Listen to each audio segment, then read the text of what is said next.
What if the secret to success wasn't just talent or hard work, but unshakable confidence? Welcome to Grasp Confidence, the podcast where visionary thought leaders, speakers, and entrepreneurs unlock the mindset and strategies for lasting success. I'm your host, Tara LaFon Gooch, CEO, two-time best-selling author, and international TEDx speaker, and I can't wait to help you step into the most powerful version of yourself. Let's dive in.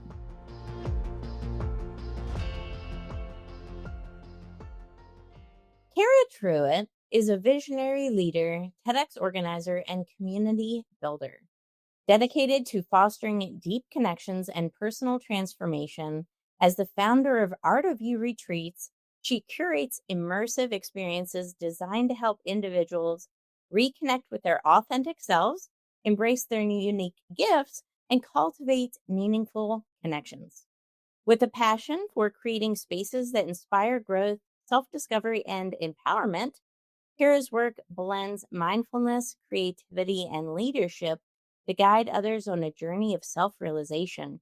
Whether through her retreats, speaking engagements, or TEDx initiatives, Kara is committed to helping people unlock their full potential and life with greater purpose. Kara, welcome to the show. Thank you for having me, Tara. You're welcome. Well, here's how we know each other for everybody's benefit who's listening, because they're saying, Kara, Tara, I can't keep up now. And you are a TEDx organizer, and I am on your TEDx team as a speaker coach and curator. And we met on LinkedIn, like so many podcast guests that have come before, which is so much fun. But we hit it off instantly. Seems like we had a similar background, similar interests, and there was just a lot of alignment. So I'm really glad you're on the show today. Thank you so much for having me. We are so excited to have you on the TEDx Sugar Creek Women team. It's just been such a blessing to work together. Absolutely. Well, before we started today, we were talking about confidence, what it means to show up. We're working with a lot of really powerful women right now on our TEDx team that are speakers. And, one thing I noticed is that so many of them have really powerful stories, missions, and messages. But, a key ingredient to showing up as the best version of yourself, especially when you're on stage as a speaker, is confidence, Mm-hmm. right? It's confidence. And, you and I talked about the GRASP method: gratitude, responsibility, action, sight, purpose. I'm sure that resonates with you. But I would love to hear just your take, briefly as an entrepreneur, as a TEDx speaker, organizer. What are some of the things that you've noticed in entrepreneurship in general, even where confidence can just take you to that next level of success? Yeah, so I love that we're talking about this because I grew up, and for most of my life, I would say the first, 30 years of my life, I did not feel that I had a ton of confidence. I always looked at confidence as this thing like, when is that going to show up in my life? Is it just going to arrive at some point where now I feel confident and I can go and do all the things that I want to do? And it really wasn't until I figured out that you have to start before you're ready, and Mhm. really kind of adopted that as a principle that I took into my work. And that, you have all you need within you to begin, and that the confidence actually is a choice and it comes from action. It's not a feeling, it's actually an action for me. So I continue to grow in my own confidence, with each step of my career, but it has really come from taking action. And it's also come from surrounding myself with people that are where I want to be. I really believe strongly in having a community around you, and that the people that you surround yourself with are the people that you become like. And so if you want to be a TEDx speaker, surround yourself with people that are out there getting on stages. Yes, I love that. And it's so powerful. I know one of the things that you talk about um, is the community building aspect, right? So I would love to talk about that because you also mentioned something really powerful: starting before you're ready. Mhm. If you don't have a community and you start before you're ready, what it can do is sometimes it can lead you to a lot of more heartache, sometimes disappointment, right? So the community is a huge aspect, I feel like, of just success in general. And I love the way you mentioned as well that, it's about surrounding people that are doing either what you aspired to do or that are on the path and that same trajectory that are equally as ambitious and hungry for the success that you're looking for. How has community played a big role in your life and professional development? Yeah, so for me, community is a huge piece, and both personally and professionally. So I went through a really hard time in my life back in 2011. I went through a divorce and a bankruptcy and coming out of an abusive situation. My sister died all in the course of 1 week. And it was one of those times in life where just all of the dominoes fell. I felt like, I didn't really have a lot going for me at that point in life. I was very depressed. And I got busy with, just the work of not feeling, as I call it, just continuing to work and move through life and trying to rebuild.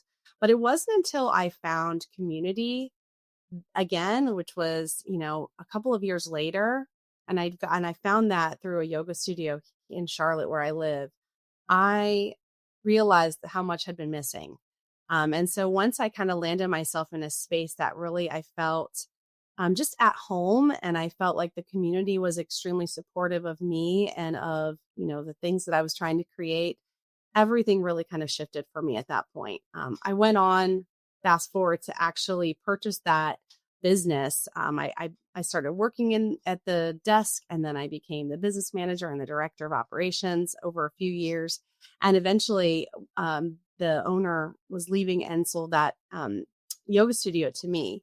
And so that was sort of how I started to kind of get into community leadership from that place. And it was that point that I really found kind of what I feel is my mission. It's to create spaces where people can come as they are and leave as more of who they are, and really support them in an inclusive environment. I think that's really important. But yes, starting there was kind of how my community, I would say, it's now turned into a mission and a passion and a career, has sort of taken off from that point. I love that. And the theme of your event for TEDx is wired for connection, which I love that, by the way. It's such a cool idea and concept. And it's so inspiring that you brought this to the world, that this is an event that is centered around women. And it's all about bringing people together. So all of the talks are centered around connection in some form or another. It could be technology based talks like cybersecurity, it could be social media, what wired for connection means there. It could be any number of things in entrepreneurship, etc. And what I've noticed since I've met you and since being on your team of how many people resonate with this. It's not just me or you, right? There's so many people right now today who are craving community, who are craving fellowship, and we're just not quite finding it. There's so much connectivity in this world, technologically speaking, right? We have, we are wired, right? With all of the technology and devices and gadgets. But so many people actually feel lonelier and more isolated than they have ever been before, even though we're more technologically connected than we've ever been before. What do you think about that? Yeah, I mean, you hit the nail on the head with that. That's literally where this theme of Wired for Connection came from, because when I go and I speak about connection in my keynote speeches and my corporate workshops, I talk about this. I always say we're wired for connection, but we become more disconnected with every new wireless device, because we are, living in this time of the most potential for connection and the most technically connected. But actually, we've been in a disconnection epidemic. We've been in a loneliness epidemic, which has been identified now for the last few years. The last Surgeon General of the United States said We are now officially in an epidemic. It's affecting 60% of our country is feeling loneliness. And this is actually affecting our health, more dangerous to our health than smoking 15 cigarettes a day. It could go on and on about the physical and mental, detriments to having this loneliness and this disconnection epidemic. And this is so important to me because this is what I was experiencing back in 2011 when I was telling you all that I was going through. I was in my own disconnection epidemic back then. And so finding community saved me, truly saved my life. I was having suicidal ideations and things back then mentally that were just really, really dark. And I had no confidence in life whatsoever. And so when I found that community, that's really when things changed for me personally and gave me the drive to create similar experiences for other people, realizing how much people really need community. And so with Wired for Connection, talk about start before you're ready. I was actually planning on Wired for Connection being a talk, not an entire event. But what ended up happening was I was applying through TEDx and ended up getting approved to be an organizer before the talk came through. And so I said, what better way to have this conversation than to start an entire conversation with a whole event? And so now instead of me just giving this one talk, we're doing 14 different talks on connection and actually doing a lot of community partner events, creating this, conversation in our city and beyond around how do we cultivate a culture of connection. A culture of connection. I love that. It's so easy, isn't it, to look at other people like competition, to compare. And again, that's one of the things that I've noticed about social media is it leads to such increase rate of comparison. And anytime we're comparing ourselves to somebody else who could be way farther along on their journey than we are, we're actually diminishing our own self-worth. And if you do that over time, it can lose we can lose confidence, right? It can lead to a lack of confidence. So I think that's really important that, we are wired for connection, but that's real connection. Mhm. It's not a superficial level. It's nothing that can necessarily happen on a device alone. We need to find our tribe, don't we? We really do. And I like to talk with people about three different areas of connection. One is connection to ourselves. So it's very hard to do that connection to our inner wisdom, our inner voice, our intuition, our inner compass, as I like to call it. When we start getting into social media and listening to just the media and comparing ourselves to people online, what starts to happen is we start to listen to all of those external voices more than our own. And so then we start to not even trust ourselves. And so I think that there's a huge piece to confidence that really comes from building self trust. And so having, taking the time to actually say, how do I feel? What is my next best step? And let's not think about necessarily all of these other voices telling me who to be and how to be and what my brand should look like and what next course that I need to sell or to buy. I think that there comes a lot of from connection of just creating silence and actually taking a moment, and that's kind of where the mindfulness piece comes in for me that I learned again through the community that I was telling you about is how to get quiet and sitting with ourselves in silence is a really hard thing to do. But when you can do that, and it doesn't mean you have to be in meditation, sitting on a mat, and you can be walking outside, connecting with nature. There's so many ways, but just to be able to create a little bit of space and that helps our creative brains to really, think about what we really want to bring into the world as well. So that's the one. The other one is kind of connecting with the world around us. So maybe that's your spirituality, nature, God, whatever that is for you. But having this sense of, we're all connected on a grander scale.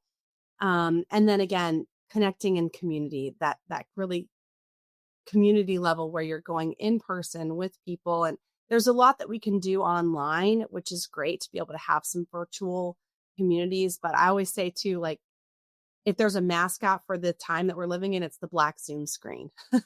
Because sometimes we try to connect online, but it doesn't always work as well as we want it to. So creating opportunities for that real in-person connection in your community is super important. Love that. I love those 3 simple steps.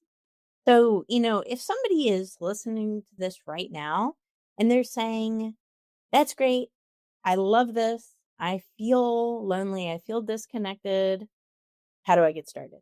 What advice would you give that person to find their tribe and find a community that aligns with them? Yeah, I've heard people equate this to like working out, that like there actually is effort that you have to put in. So if Yeah. you think about, mental health, social health, and physical health, there's kind of these three elements of our health and well-being. You wouldn't expect to get health benefits from your physical health without, eating the right kind of food, getting exercise, getting sunshine, all those things, but they require effort to put in. And then same thing with our mental health. If we want to, let's say go on a therapy journey, there's effort that we have to put in there. Well, it's the same with our social health. We have to actually take the time, figure out where are we going to go, what are we going to do, and sometimes that can be really uncomfortable in the beginning, just like it is when you're working out and building a new muscle. You have to go to a new group. There's actually no shortage of groups and people that are creating spaces for you to connect. If you just go to meetup.com, you're going to find all kinds of things from entrepreneurial groups to, book clubs to exercise groups, whatever it is, you can find something that appeals to you. And I think that's really important. And it's not to try to fit yourself into a box that maybe you don't feel like you belong in, but to try to find spaces that feel inclusive for you, that you can show up just as you are. Maybe it's a play date in the park with your kids. Maybe it's a networking group for your business, but continue to try different spaces. And the thing that I always say is to listen to your body. Like when you go into a space and you're surrounded by people, there's so much energy around you. You just have to kind of listen, like, how does it feel? And if you walk into a space and like I did back in 2011, or actually it was 2014, but I walked in and I remember a very visceral feeling of feeling like an exhale in my body. Like my body, everything in me said to stay. I was uncomfortable. I didn't know anyone. I didn't know if I was like in the right space. And there was parts of me that wanted to run through the door, but I really took the moment to like listen and be like, how do I actually feel here? And I realized I feel good. And so I stayed, even though I was unsure and I wasn't confident in, this new place. And so I think it's important to just keep trying different things, but know that there is going to be some discomfort there, especially if you are introverted or you're not used to going out in the community because you've been kind of in your home life, through the pandemic and beyond. To just know that you got to try it. You got to find a friend to go with. That's always helpful too, if you're not sure. But think about also, what are your goals? Are you wanting to connect for business reasons? Are you wanting to connect for personal reasons? And, know that sometimes those can overlap and be, really helpful too. I love that. You know, uh, Kara, a lot of people that are listening to this right now, a lot of members of our audience are these high performers, right? They're executive leaders, they're high level entrepreneurs. They're at the top. And there's a saying, it's lonely at the top. Have you ever Mhm. heard, right? Most of us have heard that saying, it's lonely at the top. But, you know, these high level leaders, they need that connectivity almost as much as anybody else, if not more, because it can get really lonely. Mhm. And I know that you work with a lot of corporate teams as well, to bridge connectivity, because it's just so important. But what advice would you give to somebody that's, in that like high level leadership position that says, you know what, I don't have any community. I don't know where to turn to. I have all of these problems. And even if I wanted to, where's the time? Because I'm here running a business and I don't have time for all this. What advice would you give to somebody that's in that boat right now? Yeah, so I think the time is the biggest issue there, because often, we meet people and we connect with them, but then we easily disconnect because we're all so busy, like you said. Um, and so one of the things that I try to do is actually utilize the technology that we have. Okay, so we're going back to being wired for connection here, Yeah. is that we do have opportunities to connect virtually, but how can we make those have more of an in-person feel? So there are tools that you can use. Certainly video chats are great, but often again, do we have time to sit down and have coffee over Zoom? Not necessarily. We might not have a whole half an hour, but we can use video messaging, voice messaging to actually build relationship and connect. So I have a group of people that are kind of my inner circle, again, people at the top that are very busy, that don't have time. We would love to be able to go and have dinners every week, but we don't have time. But we do understand the importance of connection. And so one of my favorite tools to use is actually Marco Polo. I don't know if you've heard of that, but it's a video messaging system that you literally just leave video messages for each other. And it allows you to have that feel like we're having right now, where we feel like we're sitting in the same room, we're connecting with one another, and we can talk about real world stuff. We don't have to worry about being on a Facebook group or in some kind of space where it's, being monitored by Meta or whatever, and it's just offline. And my friends and I also, my business friends, we send voice messages back and forth often. So instead of just sending a text, could you take 2 seconds and send a voice message? You and I do that often. We send voice messages to each other, and it just adds this other layer of connection that it's kind of, you don't even think about it till afterward, but it's like, wow, I actually got to feel your energy because I could hear your voice. Or if you leave a message on Marco Polo, you can see their face. So consider using tools like that. Consider having just a couple of people. You don't have to have a large community to feel like you have a space of belonging where, you're really connecting with people. So even if it's one or two other people, you could get a conversation going on Marco Polo or, some other platform that you like to use. It really will add to, your week and add to your month and give you a space to feel like you have an outlet. Um, we started this actually back in the pandemic. So it was like 4 years ago because we couldn't meet in person. That's how it actually started. And that same group, it's four of us, four women, have continued through all the way to now. And almost weekly, we're on there leaving messages just about our lives and our businesses and what's going on. And it's been literally a lifeline for me to have that through all of this time. And so I've actually taken that same model and created that for teens and for women's circles, and so that people have a space that can be actually facilitated. But you can do it on your own. Just reach out. If nothing else, we tend to be on social media hitting like and commenting, but have you sent a direct message? Can you just get on there and send a direct message and start a conversation? I try to start my social media time in my direct messaging versus in, just the feed, because that allows me to reach out and just make a direct connection. I It love helps. it. Yeah. So smart, so powerful. And, my first networking event was in 2022. Literally, nobody believes that, but it's true.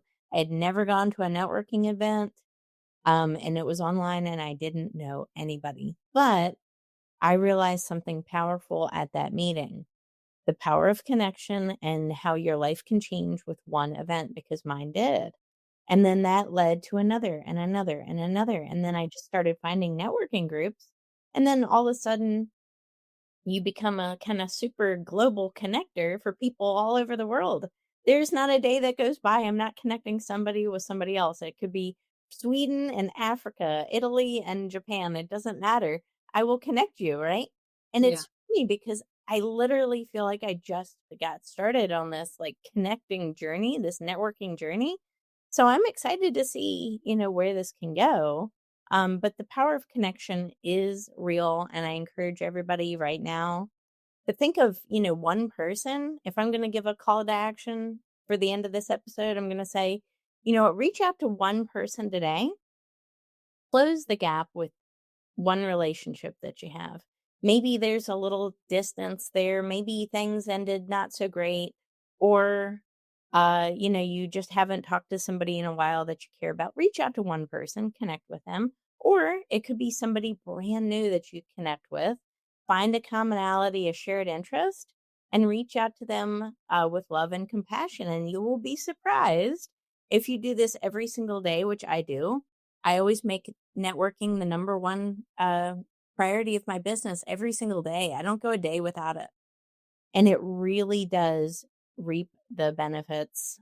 Trust me, it's a snowball effect. I would love to hear any final last words of wisdom that you would have for anybody that's listening to this right now that wants to, connect, or that wants to be a TEDx speaker and they're listening to this and saying, you know what, that's a goal of mine. What are some wisdom that you could impart with us, Cara? So for the networking, yes, I agree with you. Reach out to one person a day. That's a great place to start. And I will reiterate, maybe reach out with a voice message or a video message. You'd be surprised how quickly you can build relationships that way. And then as far as TEDx speakers, I'm going to go back to what we were talking about before, which is start before you're ready. Again, I have found myself now as an organizer and kind of starting this movement in my city. If you had told me that I was going to do that a couple of years ago, I would not have believed you. But I started before I was ready, just kind of researching, what it really takes to get on a TEDx stage. First of all, coming up with what my idea might be. And I'm not saying that you're going to become an organizer from it, but just know that it's not as complicated as it may feel. And that if you're listening to this podcast right now, I can tell you that you already have something in you that you're wanting to bring out into the world, because you are in the space of, creating that for yourself by listening in.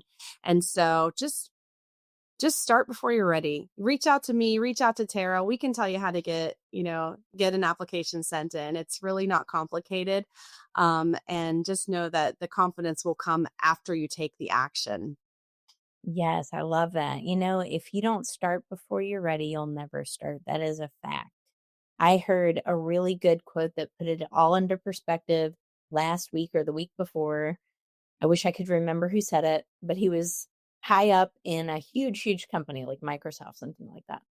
And he said that if you're not embarrassed by your first product launch, you launched too late.